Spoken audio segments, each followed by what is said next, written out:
अक्सर समाज में आप ये सुनते होंगे, वो बहुत भोला है भाई। इतने भोलेपन के कारण ही तो लोग उसे ठगते हैं।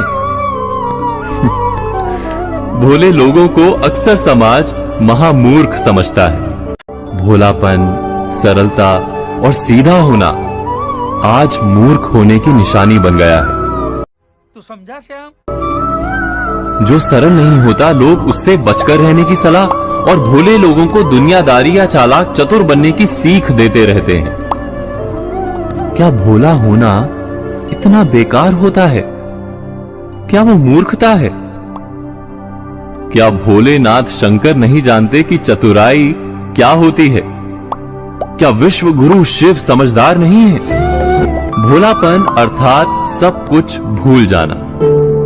जो भूलेगा वही भोला होगा, और भूलने के लिए मन का निर्मल, सरल, इन दोनों का होना आवश्यक है। जो सरल नहीं होगा वो भोला नहीं हो सकता।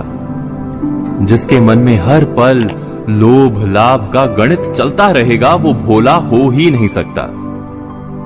भोला केवल वही हो सकता है जो मन का भी भूला रहे और सम्मान का भी भूला रहे। यानी समाज में मान मिले या सम्मान, व्यक्ति उसे भुलाकर अपना कार्य करता रहे। घूर के रहे शाने, तेरे से बात कर ले। नीचे क्या देख रहे हैं?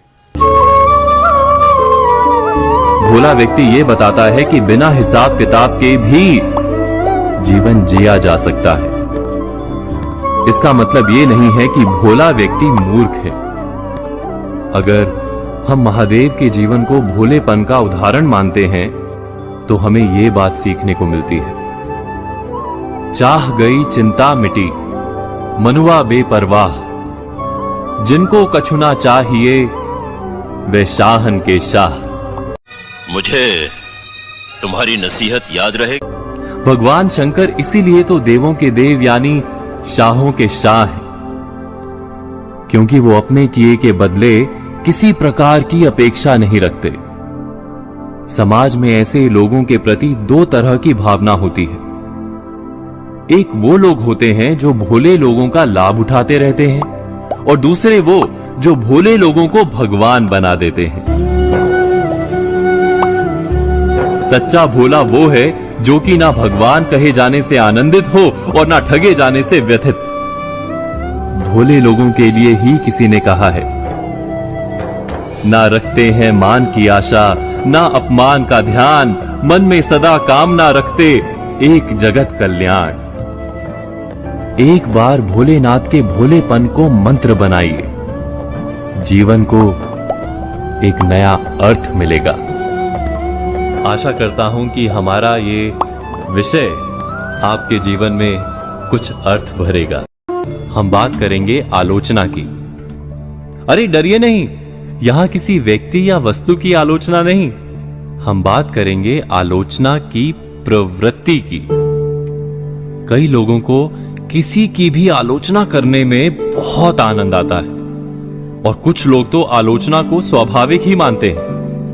वो आलोचना कितनी व्यवहारिक है और कितनी उचित, इस बात को जाने बिना, इस बात पर बिना कोई विचार किए बिना किसी पर भी सवाल करते रहते हैं।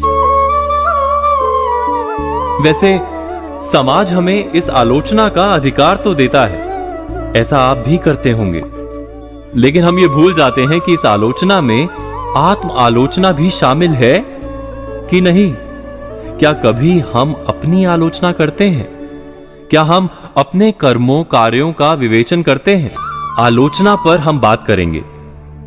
आलोचना का मूल अर्थ है किसी भी वस्तु या व्यक्ति के गुण और दोष, इन दोनों पर निष्पक्ष रूप से विचार कर उसके मूल्य, महत्व आदि का आकलन करना। लेकिन हम क्या करते हैं? किसी पर एकांगी आरोप लगाते हैं, निंदा करते हैं, केवल कमियां गिनाते हैं। इसे ही हम आलोचना कहते हैं ना। किसी पर भी प्रश्न करके उसे गलत साबित करना, और हम इसे अपनी सुविधा से उपयोग में लाते हैं। हम केवल प्रतिपक्ष या दूसरों की आलोचना करते हैं, लेकिन कभी भी अपने ऊपर कोई प्रश्न नहीं करते, ना ही हम अपनी आलोचना पसंद करते हैं, क्योंकि वास्तविकता यह है कि लोग आलोचना के नाम पर केवल विरोध या निंदा करते हैं, सत्य नहीं बताते। लेकिन आज समाज को जिस बात की सबसे अधिक आवश्यकता है वो है सच्ची आलोचना या समालोचना। महात्मा गांधी जी ने इस आलोचना के लिए बहुत सही बात कही है। वह कहते हैं कि हम अपनी पीठ स्वयं नहीं देख सकते, किंतु अगर दूसरे इसे देखकर हमें बताएं तो हम उसे सुनना भी नहीं चाहते। यानी दूसरे के व्यक्तित्व के उन पहलुओं पर सही तरीके से ध्यान दिलाना ही सच्ची आलोचना है। बस हमें इस बात का ध्यान रखना होगा कि हम दूसरे की भूल, दूसरे की गलती पर प्रश्न करते समय अपनी कमियों से निश्चिंत ना हो जाएं, क्योंकि कबीर दास जी ने कहा है, बुरा जो देखन मैं चला, बुरा ना मिलिया कोई, जो दिल खोजूं आपना, मुझसा बुरा ना कोई। यानी दुर्भावना से भरकर आलोचना ना करें, बल्कि सद्भावना से भरकर सही राह दिखाने के लिए सम्यक समालोचना करें।